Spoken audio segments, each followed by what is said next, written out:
Welcome back to another episode on Journey to Authenticity, the podcast designed to help you become your true authentic self, create a clear vision for life, and ultimately step into a life of transformation.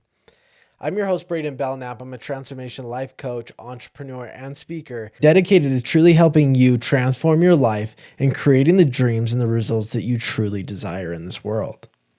But what if telling your story feels so out of reach? Maybe you have so many stories that you don't even know what to begin with, or maybe you have a lot of stories, but you don't feel like they're valuable enough to share. That's exactly why I have Steve Mann joining us today, because he's gone through a plethora of experiences in life, from living in Africa, living in different states. He worked at the White House with politicians. He's now writing a book about helping you transform your story so that you can tell it to your grandkids, strangers, and truly make an impact. With that in mind, welcome to the show, Steve. Hey, it's great to be here. Good to be here and really see you. I agree with that. We've been talking through the last couple of months, and it's just been so fun, one, to get to know you, but your story, I've been following you on social media, of course, to do my job. The way you speak, Steve, is absolutely phenomenal. Well, that's really, for me, interesting to hear because I've never done a lot of that.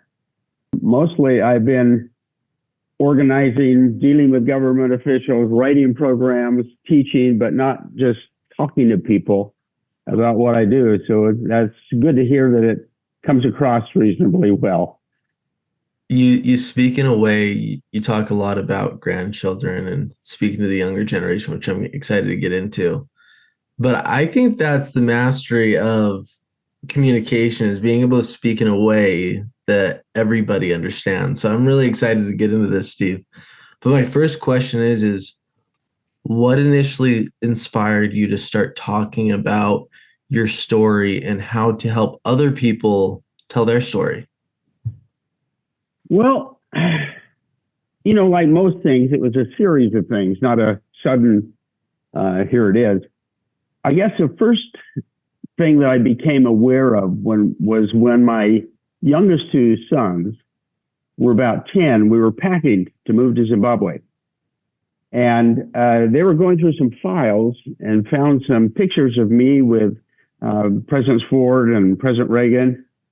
And they pulled them out and said, "Dad, what's this? Is this Photoshop? What's going on here?" And, I realized they had no idea that I had spent time working at the White House and, in fact, had really very little concept of my whole life. And I thought, I need to do a better job of talking to them. Much later, I was telling some stories, actually, to a grandson, about 7. And I was telling him about my 2 youngest sons who were Black, and that sometimes they would be followed home by the police because of their skin color. And he looked at me and said, "Well, that's dumb. Why would they do that?"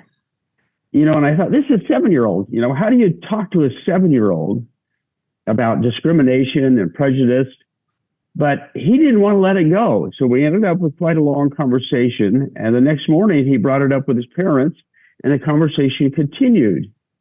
And I began to realize that, telling stories might be a way to break into having meaningful conversations with my grandchildren. I think most of us talk about weather and sports and food, but we tend to avoid conversations about serious subjects. And just because we don't know how to go into it. So I started kind of writing down stories. And as I was going through the process, I said, you know what? I ought to do this in a way that would encourage other people to identify their values and share their stories with their grandchildren. So that's how it kind of came about. That's amazing, Steve. Well, as you were speaking, the one thing that came to mind is racism is very real, unfortunately. Being a dad of white color and having kids that were Black, did you experience racism, prejudice towards yourself for making that decision? No, well, I don't think so. Had a lot of people. I was about 40 when we adopted our youngest 2 boys. And a lot of people thought, why are you doing that? And, what are you doing getting two people, babies of a different color? They never criticized, but they're just kind of concerned. And, but growing up with the kids, really never had that issue. It never came up. We had funny things happen. We had a really good friend who was saying, I brought up with my wife that, Steve's boys are the same age of our girls. Maybe sometime they'll be dating. He said his wife just all of a sudden looked horrified because in her mind, the idea of her kids dating black boys was just unheard of. And he said, that led to a huge discussion in our family about our own prejudice. And, so it would trigger things like that. One of the funny things is just on an airplane where I went, when we adopted the boys, we got them, or noticed that we were going to get them. And so the first week, my wife flew to Washington, D.C. from Boise and picked up our first boy. The next week, I flew to Atlanta and picked up the second one. Turned out they were born about 3 hours apart, just in different places. But I noticed on the waiting in airports that black people would come up and talk to me. Hey, what a cute baby. And white people would look, but would not approach me at all. And I don't know that it was so much prejudice as it was they're looking at me thinking, oh, this guy, maybe his daughter got in trouble. I better not say anything. But they were just a lot more uptight about bringing up the subject at all. So there's been more things like that. I mean, we have noticed and still do notice that my black children will get followed in stores, stopped by police for no other reason than their skin color. Yeah, that's unfortunate. The decision to adopt is such a beautiful thing as well. I mean, there's a lot of kids out there that need men like you, Steve.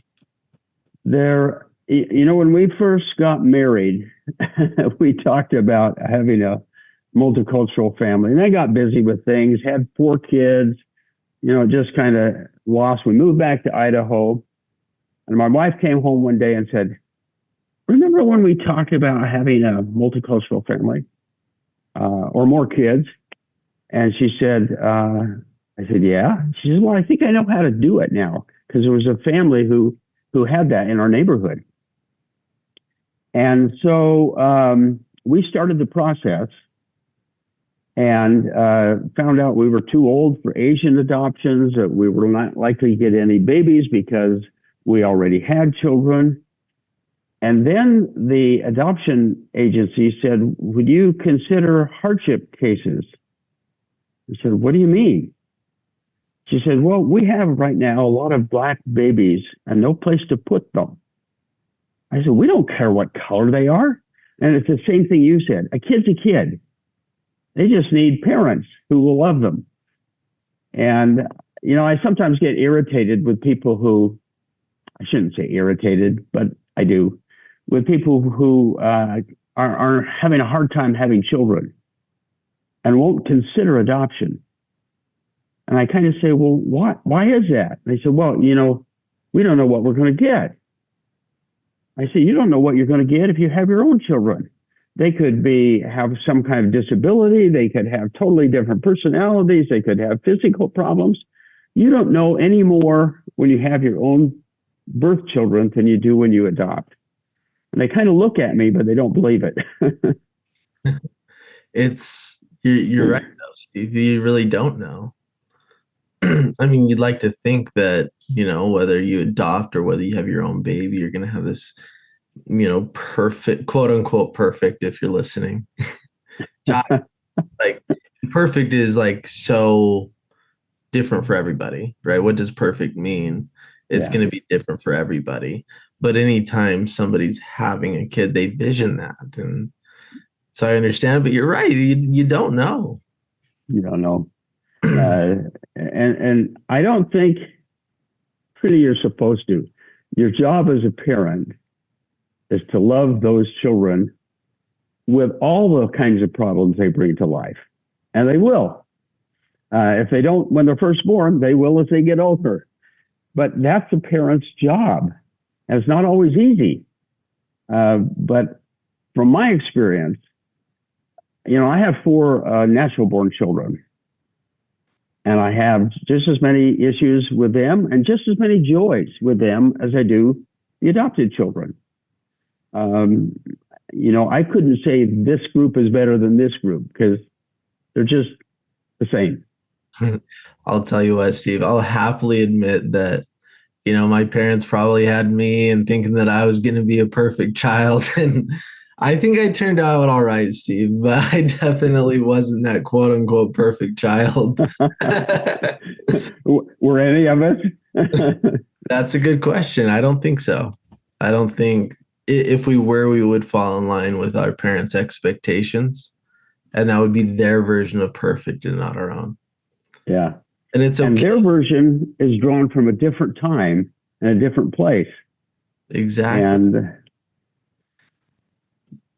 I want to really recognize you, Steve, on something. So me and my wife, the last 2 months have read Proverbs on a daily basis. So for corresponding proverb, we read that day. And I'm sure you've done that in your life, Steve. I believe you're a believer of God. You really reflect a lot of those principles. Like the love, the wisdom, the choices, raising families. Like you really reflect a majority of those, the ones that I know, all of them, but I'm just beginning my journey. So I would assume all of them, but you really are a man of God, Steve. Well, I appreciate that. I do some morning meditations and kind of go through things I'm grateful for. And one of those for me is always the teachings of Jesus Christ, of love, of kindness, of forgiveness, of service, of equality. And I try, but I come way, way short, as do all of us. It's more a goal to work toward than it is a state of being. I really love that you say that because we're always becoming more. I mean, you've experienced, and I'm excited to get into this as well. You've done so much good in your life, which I'm excited to talk about, but you're never done. There's if there's air in your lungs and you're still here, like God still has a plan for you in your life. You're not done. No, people ask me if I'm retired. And my answer is usually, no, I've retired a number of times. I'm a total failure at it. What it is more a change.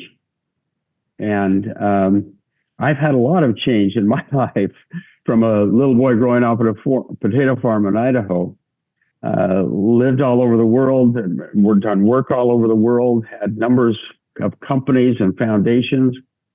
And each time you end, you come home or you go someplace, you have to kind of rediscover, where do I go now?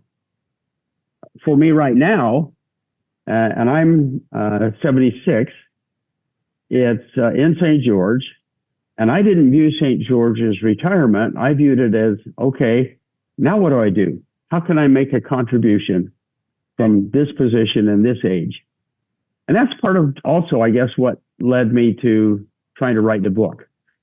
Maybe I could create something that would help other people. And that would be my contribution from this stage of life.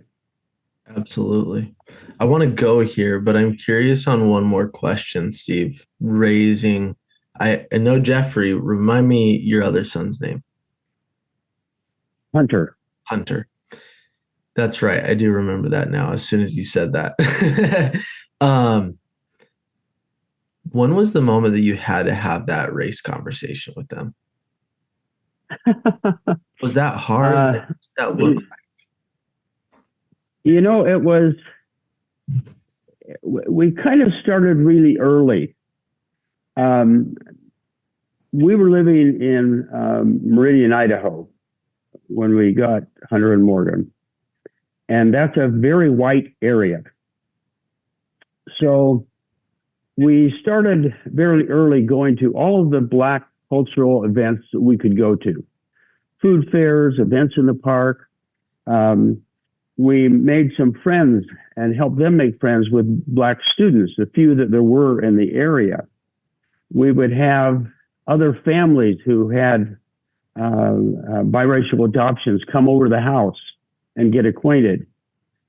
So we didn't so much have a conversation about it as we tried to introduce other cultures. And so they just grew up with a different sense. I mean, obviously they knew they were Black, and it was getting them or helping them just accept that, be proud of that. We had a funny experience one time. My wife used to always have a pre-Christmas event with all the cousins coming over, and we were listening to one of the cousins once, and she said, "Well, Sarah told me that your boys were adopted. Is that true?" I said, "Well, have you noticed that they're a different color?" "Well, what's that got to do with it?" You know, she has not made any connection. To her, they're just kids. Sure. And kids learn prejudice later. They aren't born with it.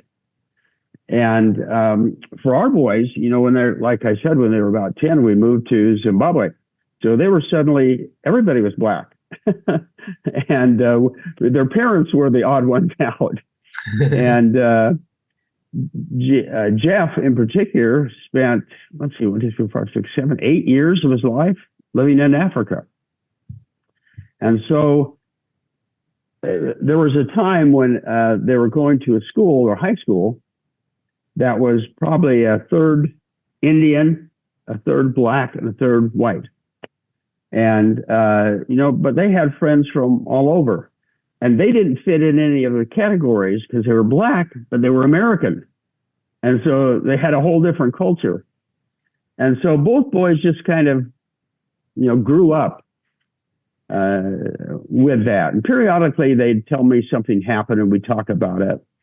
But mostly it was through experiences, because we worked pretty hard to try to get them to understand American Black culture, to see different kind of races, more than it was, let's talk about you. That's how we approach it. I think that's the right way to do things too. Introduce them to people of all culture. Zimbabwe, Idaho. I mean, you've lived in various, you've lived at quite a different places, Steve. And I never experienced that. I'm here in Riverton, Utah, still am. Born and raised. I love to travel, but I went to Nashville this last year, completely different culture. You know, I'm going to Puerto Rico this year. Everywhere you go, whether it's a state or a country, it's different culture. And I genuinely believe that it builds character when you travel and you see the world. Well, it does. You know, I've been fortunate not just to travel to see things, but to travel with business or foundations or live there. And when you do that, you very quickly find that people are the same everywhere. Yeah, their food might be a little different. Yeah, they might have a little different cultural thing, but they have the same concerns, the same fears, the same hopes, the same dreams everywhere. And it's really kind of a strange phenomena, I think, for humans to try to always differentiate people based on things that aren't important. And but we do. I don't know whether that's try to make ourselves feel better, or I don't know what it is. But if people had the opportunity to live with different people, that would all go away. You know, long time ago, when the boys were pretty small, my wife and I went on a march from the train station in Boise down to the Capitol. It was a march for kind of freedom and equality. And I had a talk to give when we got to the steps of the Capitol. It was kind of dark and rainy day. And I remember when I went through that, I said, look, I'm not trying to get everybody to go start a foundation or go on a march. But I think if all of us could, when we see someone of a different religion or race or ethnicity, instead of turning away, if we would just go over and say, hi, good to meet you. Here's who I am. That would solve 95% of the problems. If we would just reach out just a little bit, because then it's people to people. It's not government to people. It's not laws to people. It's just people to people.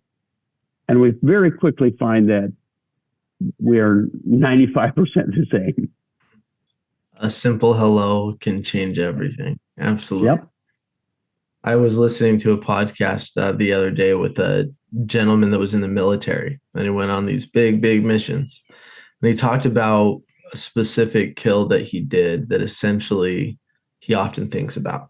And he talked about the concept that he thinks about, what if he just walked into a coffee shop one day, if that gentleman would end up being his best friend because they just simply had a cup of coffee together in a conversation.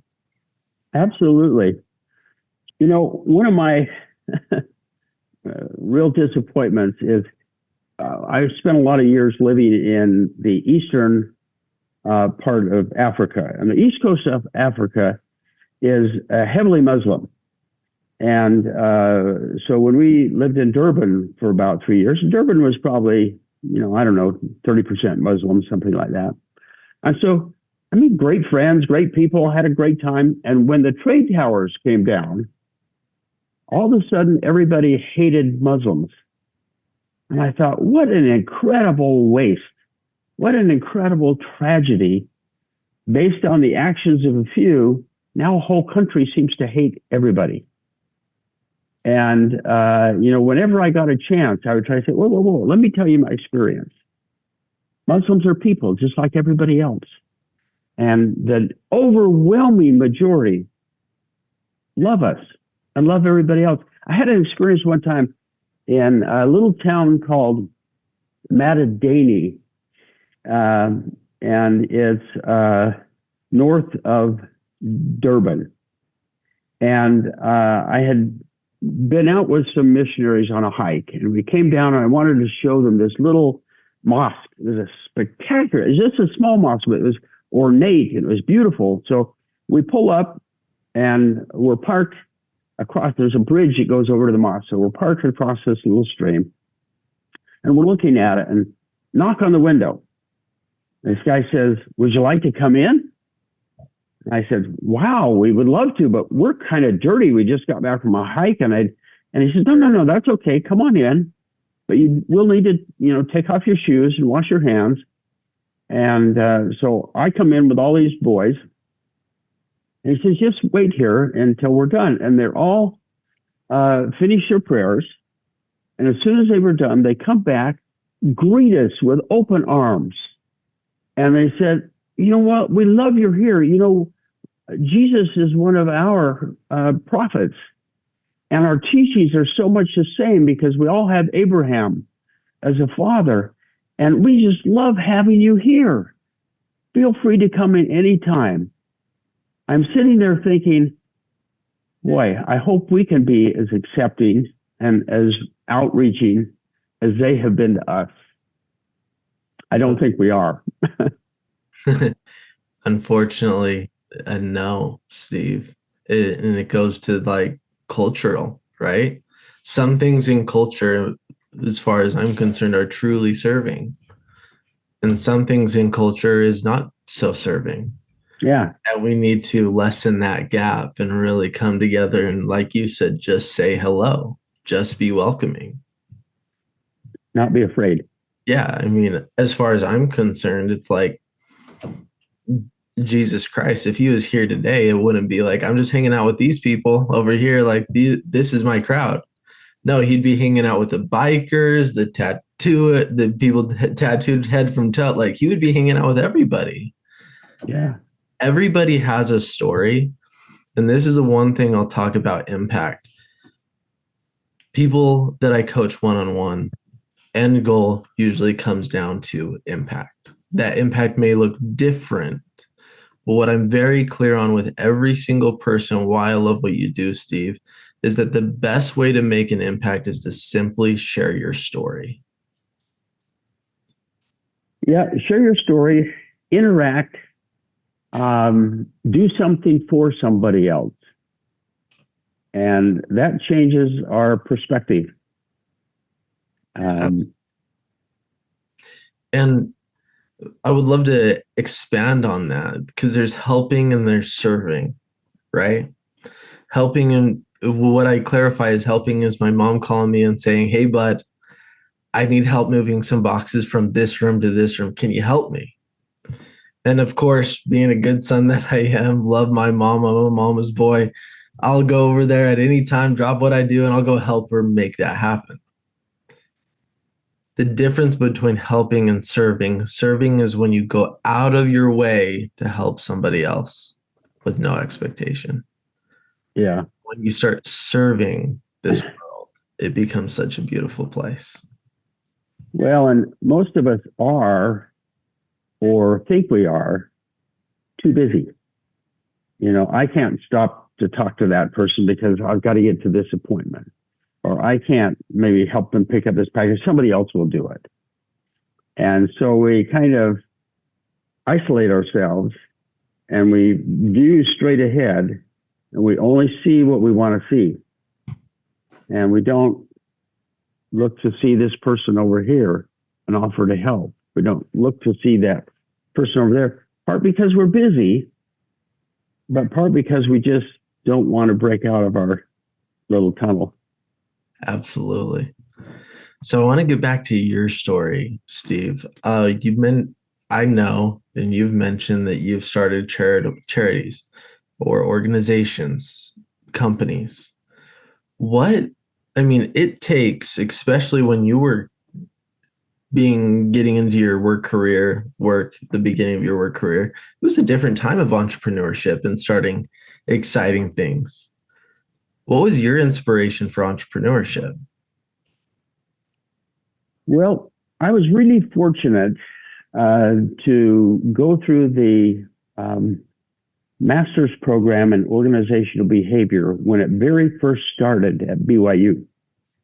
And they had brought faculty in from all over the country. And their view was they didn't care about grades or even regular classrooms, but they wanted to produce people who would question everything and go out and change things.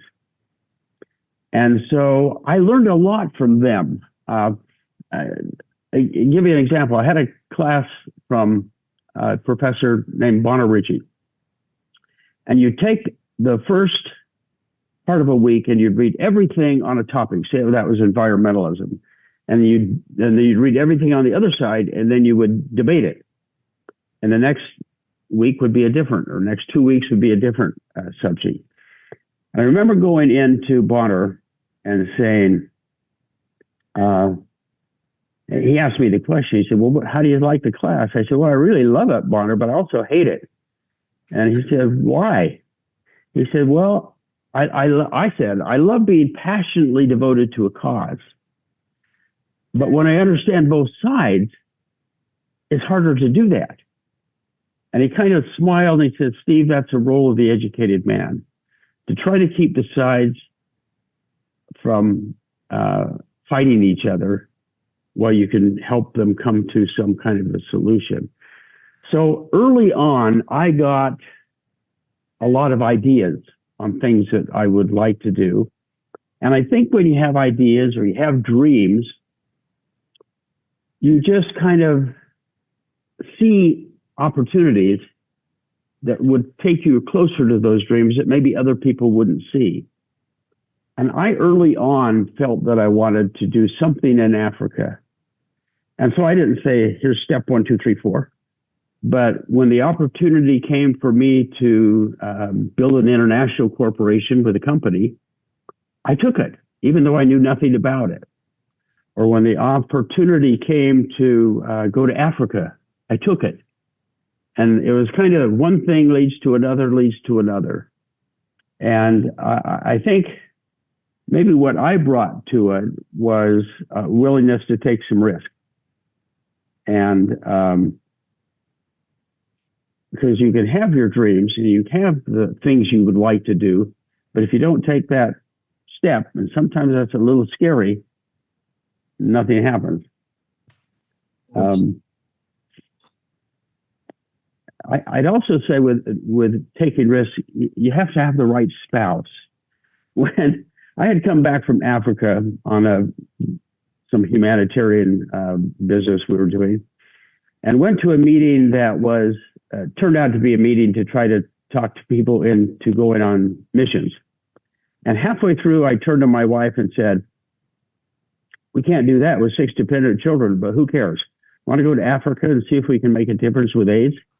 She immediately, no hesitation, said, "Let's go." And literally 5 months later, we were living in Zimbabwe with 6 dependent children, trying to figure out how we could make a difference with AIDS. We didn't worry about, before we left, we didn't worry about education. We didn't worry about healthcare. We just went. And I think you have to have a little willingness to take some risks, to put yourself out there a little bit. You know, years later, I was listening to kids and they were talking about boom revelations. I go, "What in the world are you talking about?" They said, "Well, that's you, Dad." I said, "What do you mean?" So, "Well, look at our life. Boom, you have 2 new kids. Boom, we're off to Africa. Boom, we're off doing this." And they went on to label all kinds of boom revelations, whether it was good to get ice cream at midnight. It didn't matter. And I guess a willingness to follow boom revelations is part of what helps you be an entrepreneur, whether that's in business or foundations. That's too funny. That's fun. That's definitely a memory of a lifetime there for you. Nothing better than getting ice cream in the middle of the night, just getting into the car together as a family and going to get some ice cream. Let's go. Absolutely. So we talked about risk, right? Mm-hmm. Whether it was then when you were starting in your career, college, or now, risk is still a factor. Principles still apply. They don't change. Methods change over time. Principles don't. I would love for you to speak to the younger generation listening to this right now, the 20-year-olds starting their businesses, their careers, about risk, and maybe a different perspective that they could have around it to enhance their life.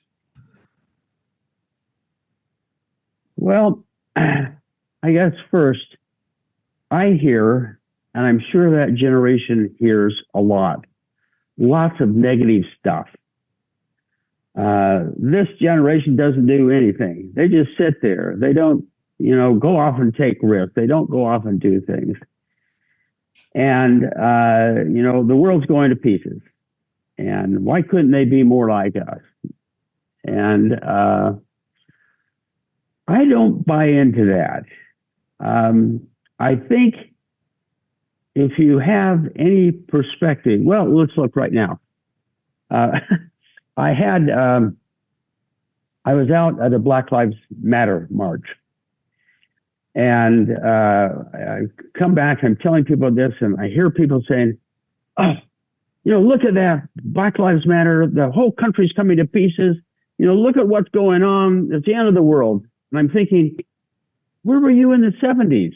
When we were burning down cities and we were taking over universities? This is nothing. And if you look at American history, we have always been a contentious society right from the beginning. And, but we lose perspective of that. And I have all the faith in the world in this younger generation.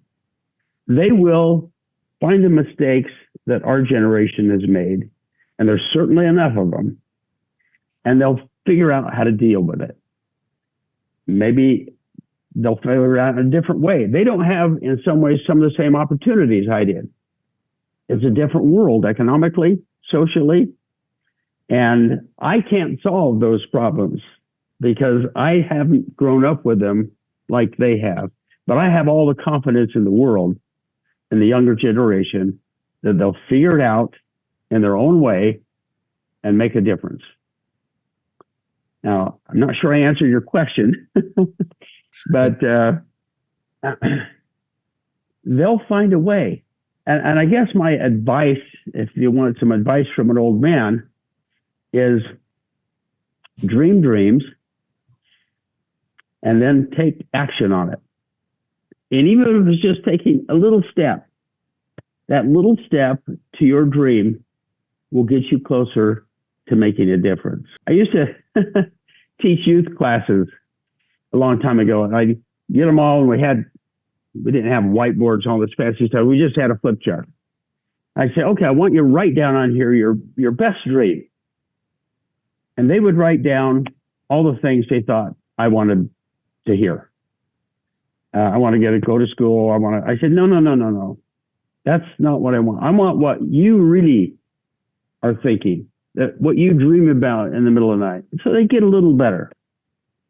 I said, yeah, we're not there yet. I said, I don't care if your dream is riding a Harley naked across the Sahara Desert.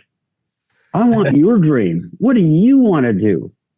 And finally, they would start writing up their dream. And then I would say, okay, what can you do about it today? Could you read something? Could you watch something? Could you talk to somebody? Could you just do a little thing to make a difference?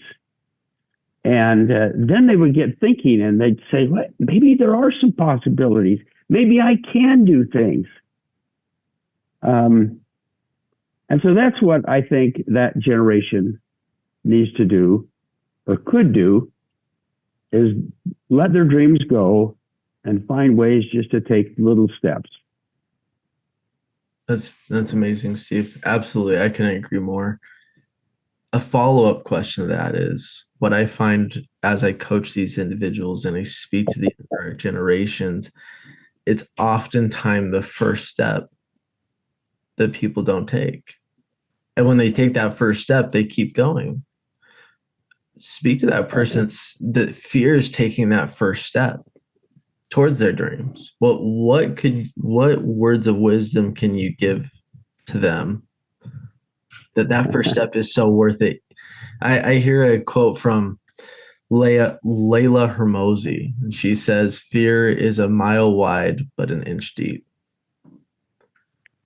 And I love that quote because it feels so big. How can they get over that? You know, I had another really brilliant teacher in graduate school by the name of Gene Dalton. And the class we had to write a paper about ourselves. We had to go take sociological tests and intelligence tests and gather that data. We had to interview people and be interviewed by people. We'd have to write about our greatest fears. And then Gene called us in one at a time to talk about what we had written, our paper about ourselves. And one of the things I wrote in that first paper was, I'd like to climb Mount Everest. And Gene was captivated by that. And he says, well, you must do a lot of climbing. I said, no, I've never climbed anything.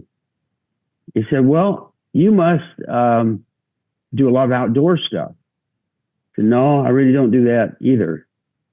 Then he looked at me and he said, you know, Steve, most people who climb Mount Everest go outside. And I thought of that a lot. And so I took the summer off and worked as a waiter in Jackson Hole, Wyoming, and learned to climb. And I've never made it to Everest, but I've taught people how to climb. I'm teaching my grandchildren right now how to rappel. And I've had a lot of joy out of that. And so I guess what I would say is, don't listen to the naysayers. Listen to yourself.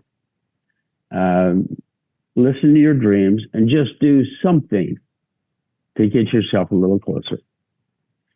Absolutely. It's, I mean, I'd be lying if I didn't say I had fear, right? I mean, we have the normal, typical survival fear. I beyond terrified of snakes, Steve.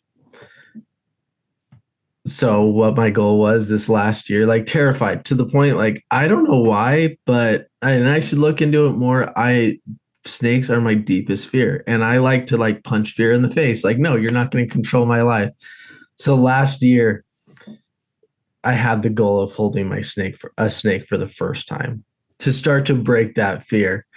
And I didn't see it coming, but me and my wife and my sister up in Morgan, Utah, I don't believe it's actually in Morgan, but it's in that area. We were staying in Morgan, Utah, that they had a little zoo.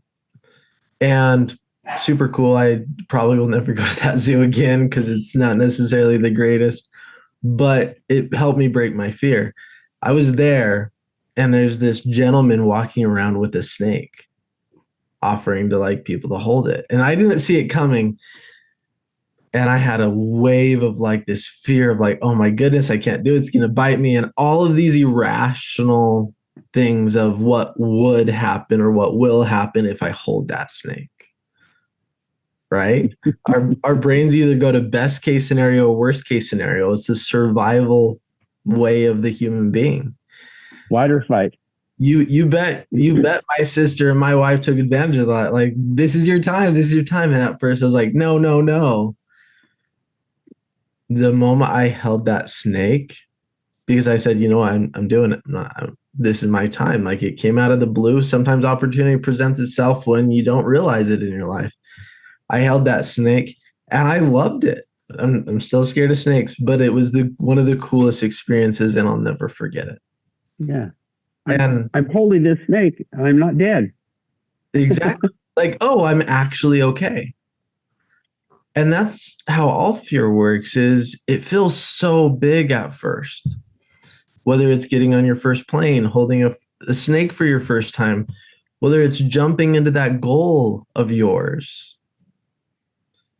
Starting a podcast felt so big to me. It's like, oh my goodness, me podcasting? Like, what?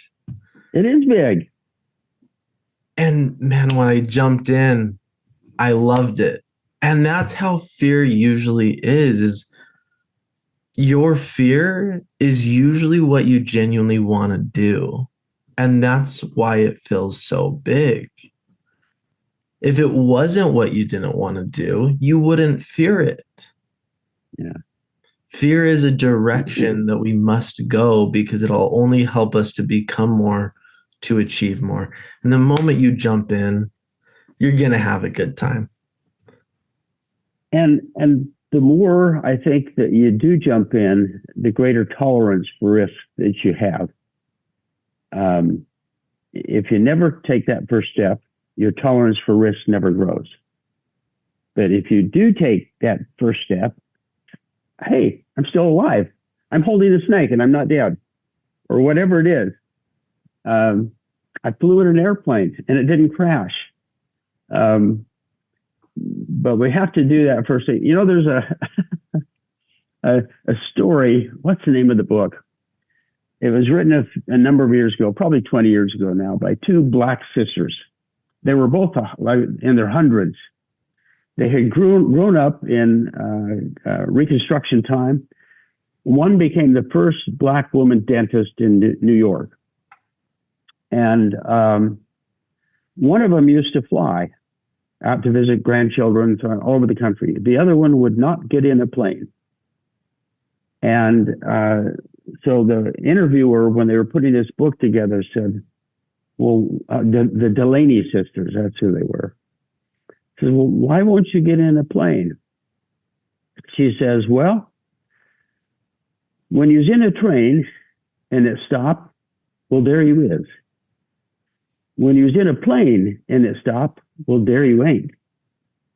And I think sometimes we look at everything as there you ain't. I can't do that. It'll be the end of me. And so these are two sisters. One has a totally different view and travels all over the country, and one won't go because she's never gotten over that fear of getting in an airplane. Yeah, it's enjoying the journey. Exactly. We're talking about planes and trains. My thought as you were saying that is the mountain of life, right? When you reach a peak, is it where you are? Sure. But there's always more mountain to go. Yeah. That fear may just be one peak for you. There's always more, but if you don't start, you're never even going to reach the first peak. And the beauty in that is you can start down one trail when you're hiking and decide that trail is not for you. You're going to come to a stopping point where you're going to have two options or three options and sometimes more options that are presented to you. And sometimes they're presented to you when you don't see them coming. Yeah. And at that moment, you can still choose to go down your path that you're going right now. Or you can pause and really ask yourself what path you want to go down and make the best choice for you. It leads to the same peak, but the journey may look different. But if you never even begin, you're never going to be given opportunities further down your life to keep going down that peak or going up to the peak, I should say. I think sometimes we get this false idea that every choice is right or wrong. And they aren't. They're just different. When I was working for the White House at one time on the Gerald Ford campaign, I had been invited to come back to Washington full time if we won the campaign. Well, we didn't. So I'm on a plane, go back to San Francisco. But I got back to San Francisco and I started a new business, consulting business. It changed my life.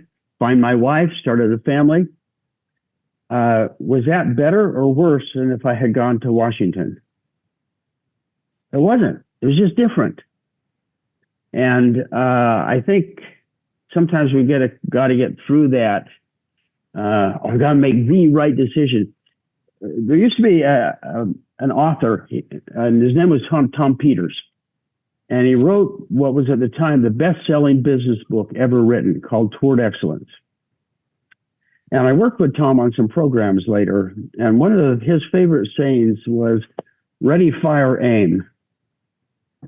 And I said, what does that mean, Tom? He said, well, I have so many companies that I consult with that spend their whole time analyzing and they never do anything. And I try to get them to just go do something and then reanalyze it and see how you can do it better.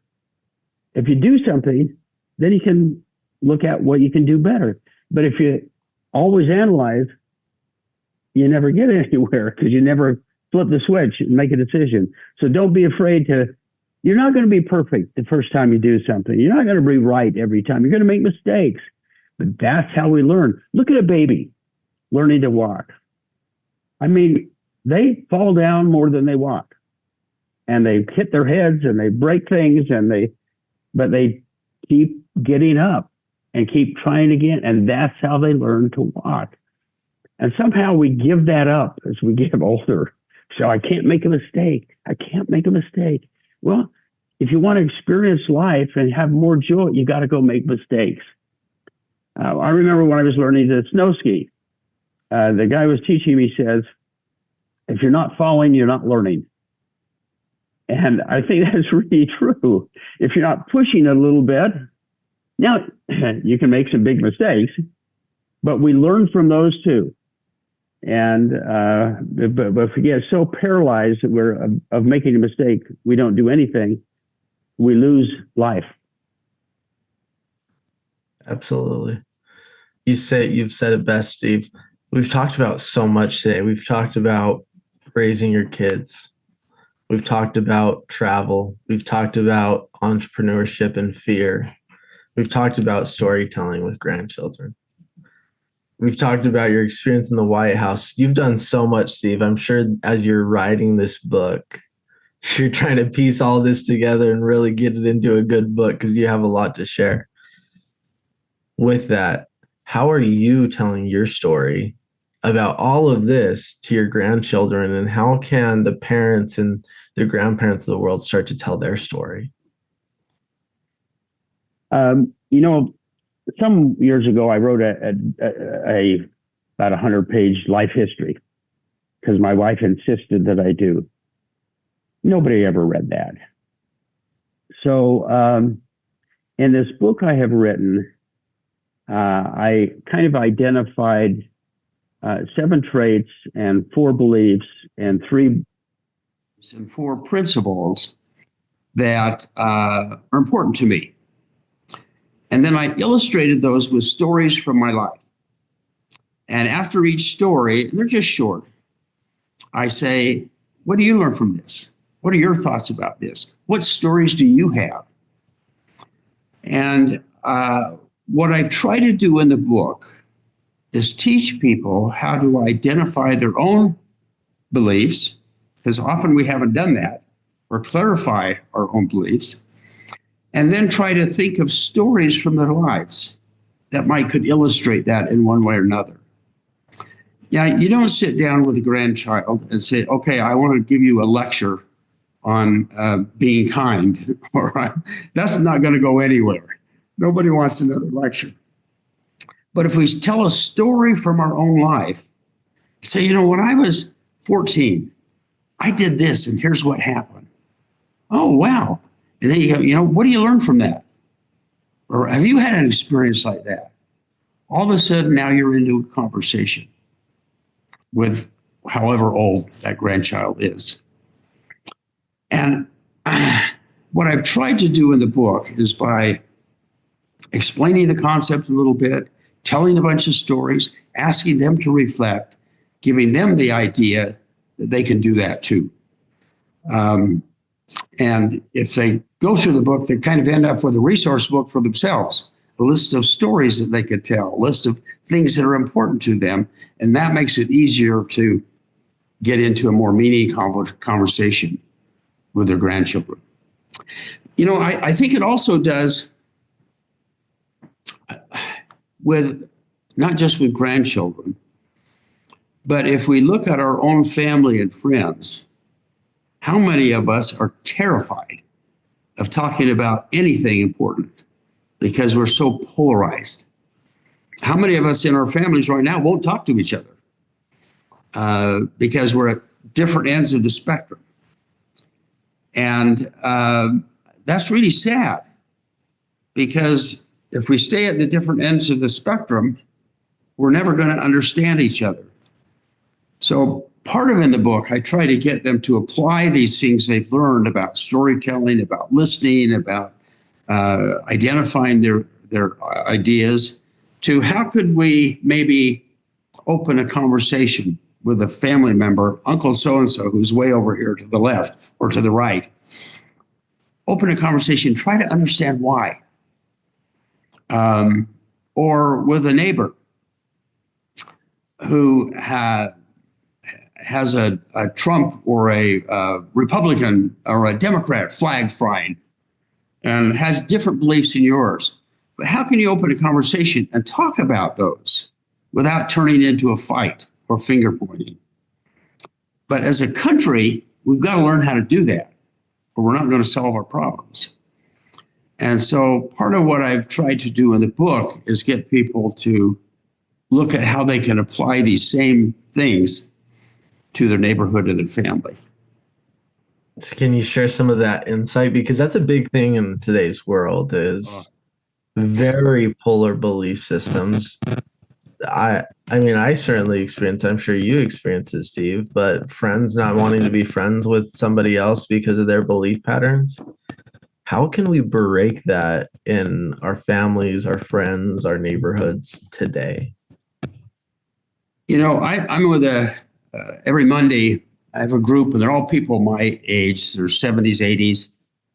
And it's our little empty nesters group. And we have people come in, talk or play the violin or do something that's different, whatever they put together. So I put out a little feeler with them. I said, well, what if we took one of the issues of the day and talked about that for one of our sessions? No.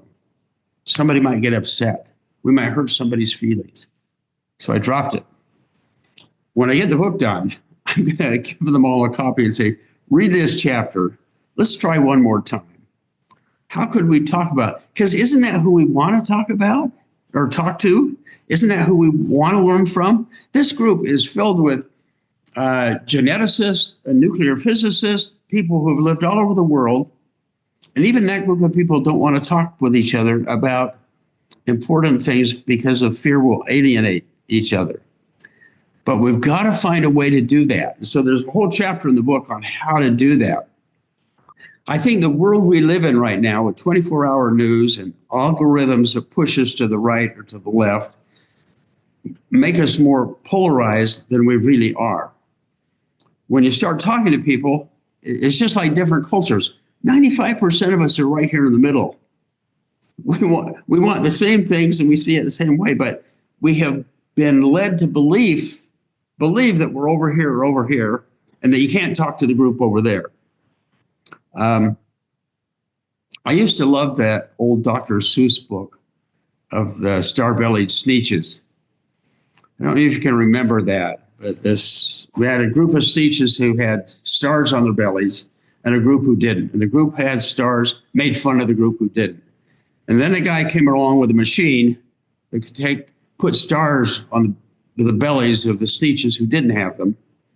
Well, then they didn't like that because they were all the same. So he altered his machine so it could take stars off and make a differentiation.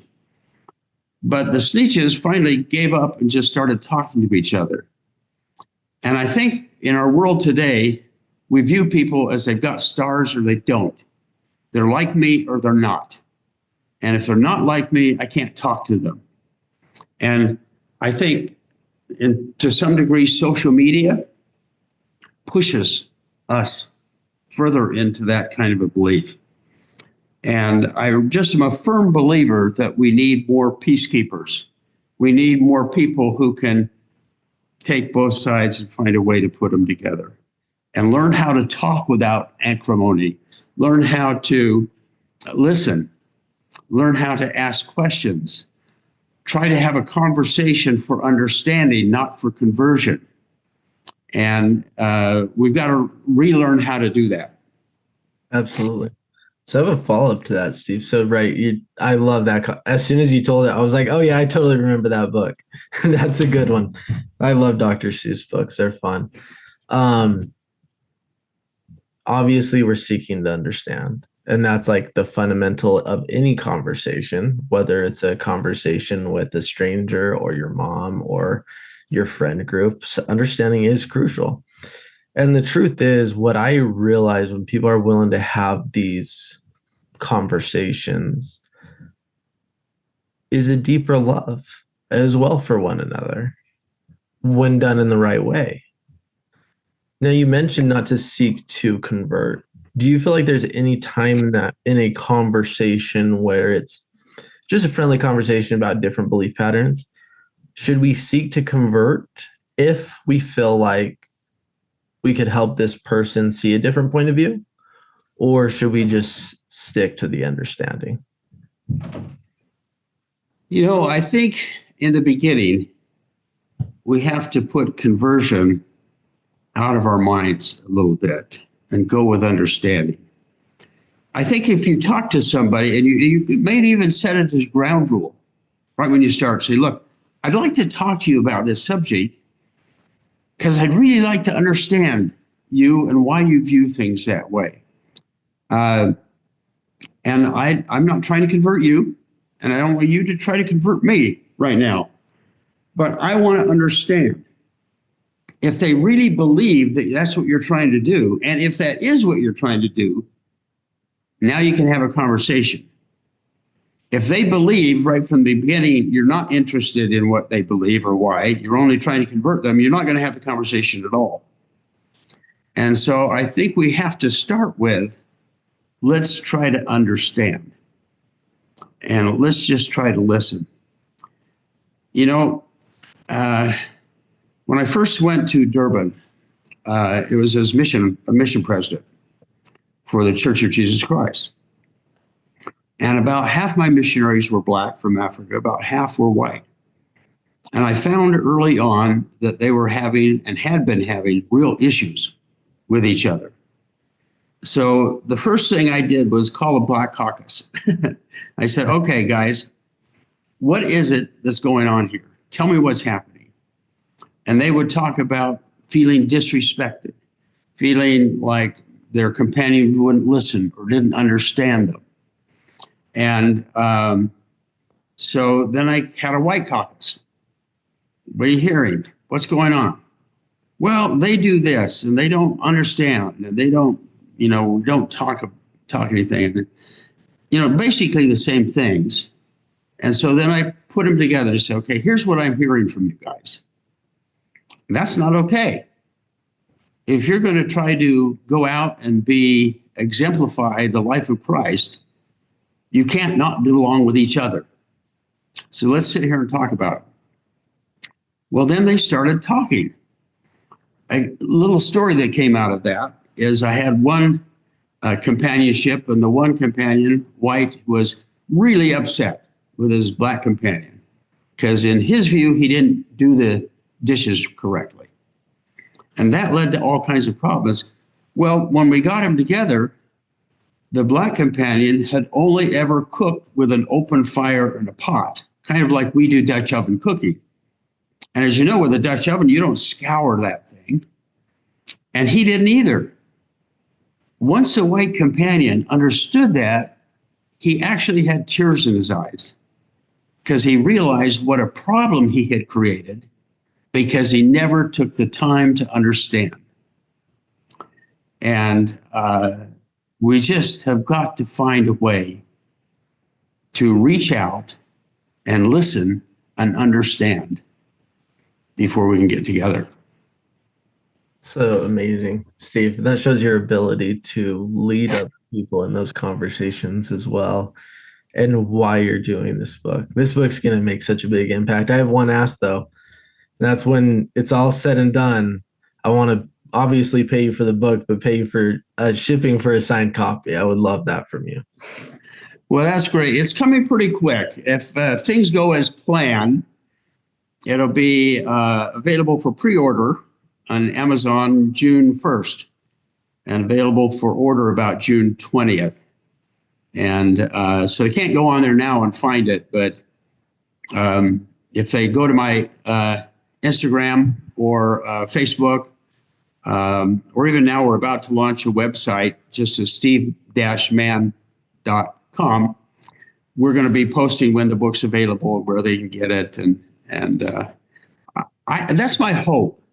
That's my hope, that the book can make a difference for grandpas, for grandchildren. I think of grandchildren, and even the generation we were talking about, I think often they feel a little untethered. They don't know where they fit. And when you don't know where you're fit, it's harder maybe to make progress, to do some things. And a grandfather can often, by telling their stories, give that grandchild some perspective. And they all of a sudden they say, oh, my grandfather went through this same kind of thing. I could do it too.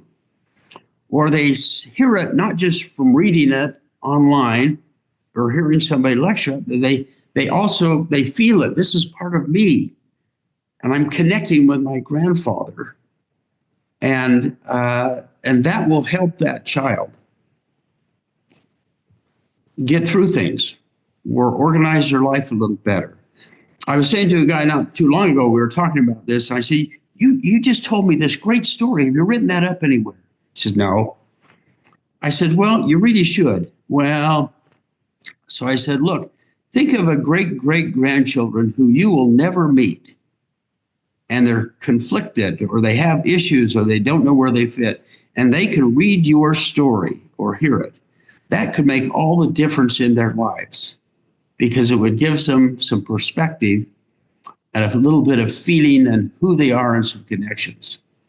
And he goes, I never thought of that. But to some degree, we've lost that art of talking to each other, even our own grandchildren. And I think storytelling can help us bring that back. I mean, isn't that how we've always communicated, from the cave art in France, where they were trying to portray hunting and the importance of that, because that was critical to their survival. And I think we've lost a lot of that. And so we convey a lot of information, but we don't always convey a lot of knowledge and a lot of perspective and a lot of personal who we are. Absolutely. And correct me if I'm wrong, the book title is going to be The Stories That Shape Us. That's correct. That's so amazing, Steve. And for anybody listening to this, after this comes out, I'm going to have Steve send me that link. So it'll be the link in bio. And until then, be sure to go follow him on Instagram, which the link will be below. So Right. Thank you.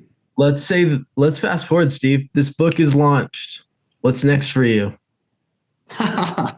Well, Jeff tells me, my son, who's also my marketing manager, that the next few years of my life are going to be marketing that book, speaking, talking about it, trying to get people to use it, showing them how to use it. So that's probably the next few years taken up. That and continue with some adventures. In October, I'm going to Patagonia with my daughter because I've always wanted to do that. And so I hope, as long as I just physically and mentally am able, I can keep trying to find ways to make a difference. I suspect this book is going to keep me busy for a while. Absolutely. I'm sure it will, Steve. It's a no joke to write a book. I just launched mine and it's such an amazing journey. I mean, talk about that mountain, right? The plane ride, whatever it is.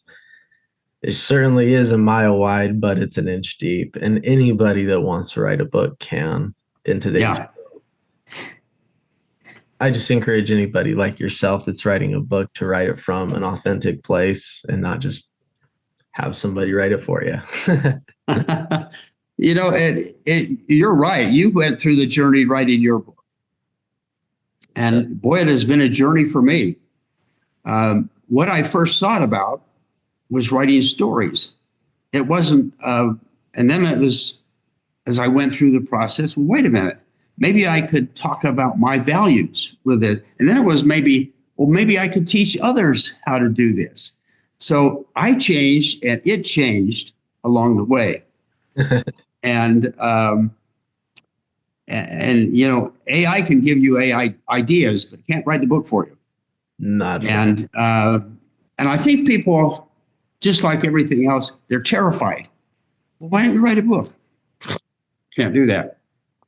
One of the things I hope this book does is, if they follow along, every time I tell a story, and there are about 50 stories in there, I say, what are your thoughts? What stories could you tell? What are your values? That they end this with kind of a resource book. Well, here's 50 stories from my life, and here's the values that are important to me. And I saw what he did. Maybe I've got the basis here for writing my own book. So hopefully it works for some people as a guide to writing their own book. I know it will, Steve. With that, I have a couple more questions, and then we'll put us to an end. The first question, and this is a unique question to the podcast, Steve. I've never asked this before, but I want my future kids to have your advice. I don't have kids right now, but me and my wife's goal to have two. I would love for you to speak to my future children whenever they come about, and what advice would you give to them? Well, one of the things that they will have available is the book. I mentioned that I outlined 7 traits. I tell stories about each one of those, and I talk about each one of those. Those are not, here are the 12 most important traits in life.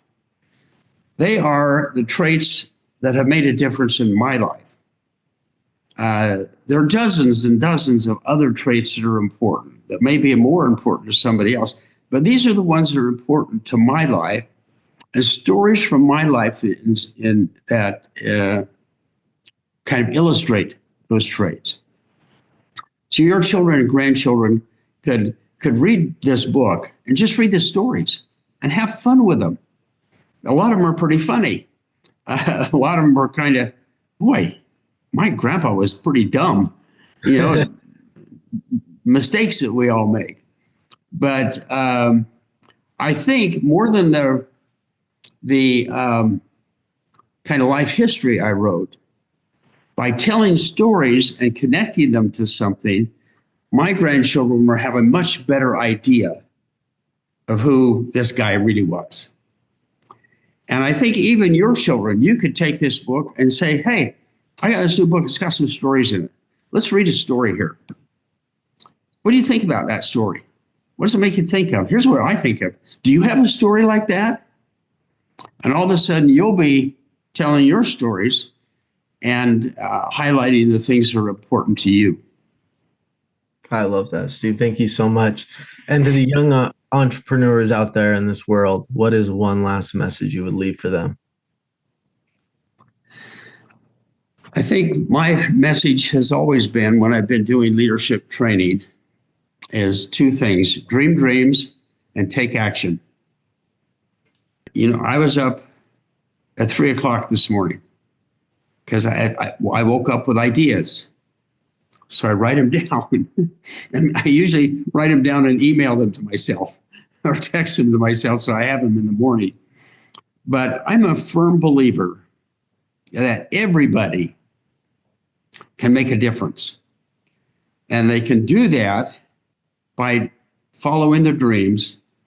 But the other part is, it doesn't do you that much good just to dream dreams and sit on them. You need to take some action on that. You know, I have a pacemaker, 2 artificial shoulders, an artificial hip, and glasses. And I am so grateful for all the dreamers who dreamed up, we could make a pacemaker. That would help a person stay alive and do that. And all the engineers who said, we could take that and put it together. We could build that. And if it weren't for dreamers, I wouldn't be here. If it weren't for dreamers, we wouldn't have a democracy. If it weren't for dreamers, we wouldn't have anything. Because dreamers are the ones who, I could start a company like this, or I could start this kind of a service, or I could go try this. You got to dream it here first. But then if we dream it and sit on it, it doesn't do us or anybody else any good. But if we dream it and then start moving toward it, we make a difference in life, and we make a difference in other people's lives. Absolutely. Well said, Steve. And the last question that I have for you is, what is your definition of an authentic life?